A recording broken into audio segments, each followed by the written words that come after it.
বেটা গোকুল। যা করেছিস কেষ্ট, এই গোকুল চন্দ্র না থাকলে না আমাদের আসর জমেই না। গোকুল চন্দ্র বিনা গোকুল অন্ধকার। তোরা সবাই গোকুলের কথা বলছিস। আরো কেমন তবলা বাজালো বল।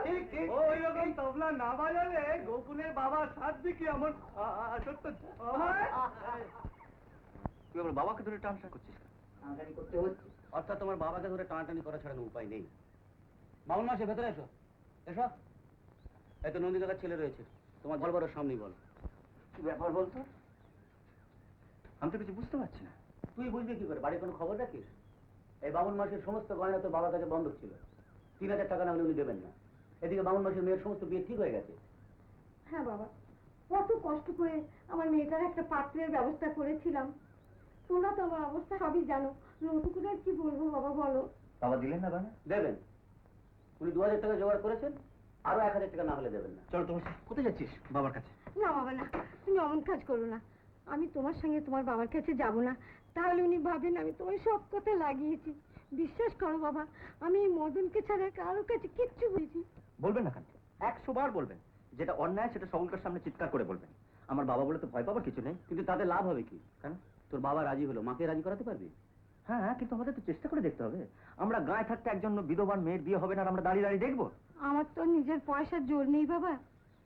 তাছাড়া আমার মেয়েটি অপসরীয় নয় যে হুট বলতে আমি পাত্র খুঁজে পাবো। এই ছেলেটি আমার মেয়েটিকে দেখে পছন্দ করেছে। এখন আমার বলার, সব ঠিক হয়ে যদি ভেঙে যায়। বিয়ে ভেঙে যাবে না মাসে। আমরা যেরকম করে পারি টাকা জোগাড় করে দেবো। অত টাকা কোত্থেকে জোগাড় করবি? কেন? আমরা আমাদের অ্যানুয়াল ফাংশনে চন্দ্রগুপ্ত প্লে করছি তো, হ্যাঁ, সেটা চ্যারিটি শো করে দেবো। টিকিট বিক্রির যা টাকাটা সেটা বাংলা মাসের মেয়ের বিয়েতে খরচা হবে। চন্দ্রগুপ্ত, হ্যাঁ, চ্যারিটি, হ্যাঁ, ওটা ব্যাড আইডিয়া। মাসি, তুমি দিন স্থির করে ফেলো, টাকার জন্য আটকাবে না। তবে মাসি, তুমি দেখবে মানে পাত্রপক্ষকে হাতে পায়ে ধরে ওই দিনটা মাস 2 পরে ফেলবে। হ্যাঁ, কিন্তু দেখো পাত্র যেন হাত ছাড়া না হয়। এই বিয়ে হবেই হবে। না না, আপনি মিলিয়ে নেবেন। যেমন পাত্র তেমনি কন্যা, এ তো রাজ্যটুক একদম। এই ধরুন আপনার এত বড় বাড়ি, এতগুলো ঘর, ঘুরঘুর ঘুরঘুর করে ঘুরে বেড়াবে। আর রূপ, রূপ কি বলবো, রাত্রে আপনাকে আলো পর্যন্ত জ্বালতে হবে না। মিলিয়ে নেবে ক্ষিতিশ ঘটকের কথা। তুমি নিজের চোখে মেয়ে দেখেছো না পরের মুখে ঝাল খেয়ে বাড়াই করছো? এটা কি বললাম? আমাদের বাড়িতে তোমার একবারই কাজ, একটি মাত্র ছেলে, তার একবারই বিয়ে। আমাদের পুরোপুরি সাধ্যে তো তোমাকে দরকার হচ্ছে না। বড় লজ্জা দিলেন নন্দী মশাই। দেনা পাওনার কথা কিছু বলেছো? আগে মেয়ে দেখার ব্যাপারটা শেষ হোক না, তারপর তো দেনা পাওনা। না, আগে থাকতে সমস্ত কথাবার্তা পাকা হওয়া দরকার। আমি বলছি তুমি লিখে নাও, সারা তল্লাটে এরকম ছেলে খুঁজে পাওয়া যাবে না। তাই তার দেনা পাওনার ব্যাপারে একটু বুঝে সুঝি করতে হবে। বলে দিও মেয়ের বাপ মিলছেকে। আগে মেয়ের বাপ তো নেই। নন্দী মশাইকে আমি সব বলেছি আর কি। ওই মামা মামির সংসারই মানুষ। বাপ মা খাকে ওই অলক্ষীকে তুমি আমার ঘরে চাপাতে চাইছো? আগে অলক্ষী বলছেন কেন? অকালে বাপ মা মারা গেছেন, তবে বাপের বিষয় সবই ওই পাবে। ওই একটি মাত্র মেয়ে। মেয়ের মামা তো দাঁড়িয়ে থেকে বিয়ে দেওয়া হবে, খরচপত্র ভালোই করবে। ফিটিসের সঙ্গে আমার সব কথা হয়ে গেছে। হ্যাঁ, সেদিক থেকে হলে ভালোই হবে। কথায় কথায় হুট হুট করে আজকালকার মেয়েদের মতো বাপের বাড়ি যাবার পালাই থাকবে না। তুমি মেয়ে দেখা দিয়ে স্থির করো। শোনো, মেয়েটার নাম কি? তিলোত্তমা। দারুণ, তিলোত্তমা। তিল ফুল আশা। তুই ঠাট্টাটা থাও। বাবা, তিলোত্তমা মানে কি না, তিল তিল করে রূপ সংগ্রহ করে তিলোত্তমা।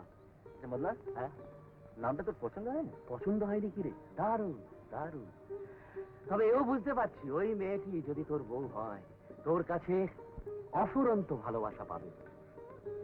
দেখ মদন, ভালোবাসাটা কি বস্তু সেটা এখনো জানতে পারিনি। পারলি না? না, ওরে পারবি পারবি, এত ব্যস্ত হলে চলে।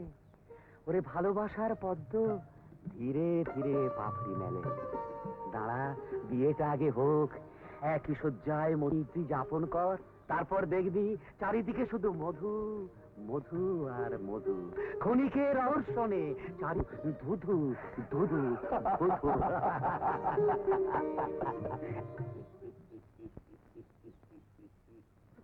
কি হলো? শুরু করুন।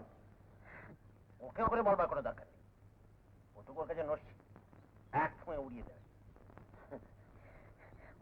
দিলেন নন্দীমশাই, বুঝলেন না লোক ইতিসে বাড়িতে খোরাকে খরচটা লাগে না। দেখুন দেখুন, 2-3 করে ছেলে মেয়ে দেখাতে দিনে এত দুবেলা খাওয়া খরচ ভীষণ লাগলো।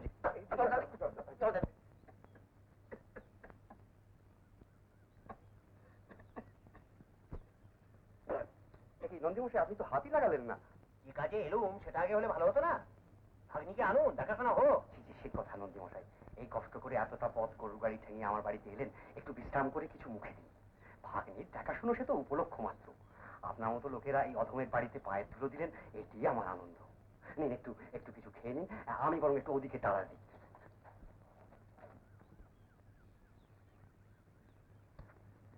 মনে হচ্ছে নানবাবু বেশ সজ্জন ব্যক্তি।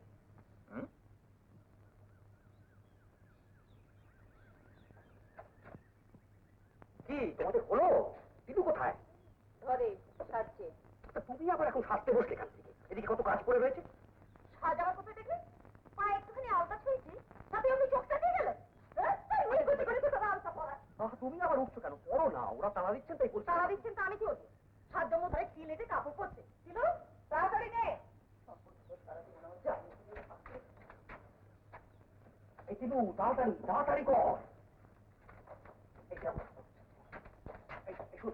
দিদিকে তাড়া দিয়ে নিয়ে আয়, তাড়া দিয়ে নিয়ে আয় তাড়াতাড়ি। খাওয়াটা যেন একটু বেশি হয়ে গেল নারায়ণবাবু। কি কথা বলছেন নন্দীমশাই, সামান্য আয়োজন। হ্যাঁ, আসল খাওয়া দাওয়া তো পাকা দেখা দিই, সে কথা আর বলতে।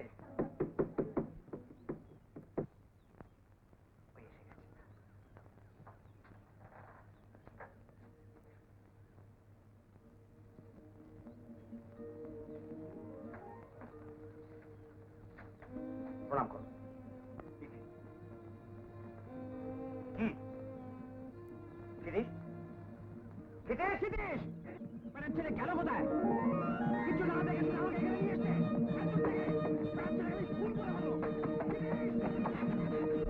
ছেলে গেল কোথায়? চচ্চুরি, রীতিমতো জালিয়াতি। শিরিষ! ভগবান, কি স্বপ্ন শুরু, কি করি আমি? শিরিষ! ধরিবাজি তুমি জায়গা পাওনি, আমি দেখাচ্ছি। ঠিক আছে, এত তোর গরু গাড়ি ছিনিয়ে তুমি আমাকে এই নিয়ে দেখা দেখাচ্ছ। নন্দীমশাই, নন্দীমশাই, তোমাকে আমি সব কথা বলে দিচ্ছি, ফি সপ্তাহে মেয়ে দেখার নাম করে গাদা গাদা লুচি ভাজতে আমি পারবো না। ওনারা উনি তো নাচতে নাচতে ও ঘর থেকে এসে কাপড় চোপড় ছেড়ে শুয়ে পড়ে। এই যে মাসের পর মাস হুঁদো হুঁদো লোক আসছে, গাড়ি গাড়ি গিলছে আর মুখ মেকিয়ে চলে যাচ্ছে। অন্য মেয়ে হলে গলায় দড়ি দিত। মরণ আমার, জানো আমার হয়েছে মরণ। মন ভগ্নিপতি তো ঘাড়ে গছিয়ে চোখ বুঝলো। মেয়ে যে বছরের পর বছর চিঙ্গি হয়ে উঠছে, বিয়ে না দিয়ে তার পাড়ায় মুখ দেখাবার জন্য, আর বিয়ে সম্বন্ধ করার এই তো হ্যাপা। সালারা গাড়ি গাড়ি গিলবে, তখন একটি কথা বল, আর যেই খাওয়াটি হয়ে গেল আমি সঙ্গে সঙ্গে এই মেয়ে দেখালে এ তো চলবে না। শালার বেটা, শালারা! তোমার বোন ভগ্নিপতির দায় তুমি সামলাও বেটা, আমার দ্বারাই হবে না। পাড়ার লোক তো বলি খালাস, তারা তো খরচা করে চাল পিঠে দিয়ে দিতে আসবে না, আর দায় অদায় ঠেকা দেবে। আস্তে আস্তে কে পাওয়া যায় গিয়ে কেলেঙ্কারি করো না, চুপ করো। চুপ করো কেন?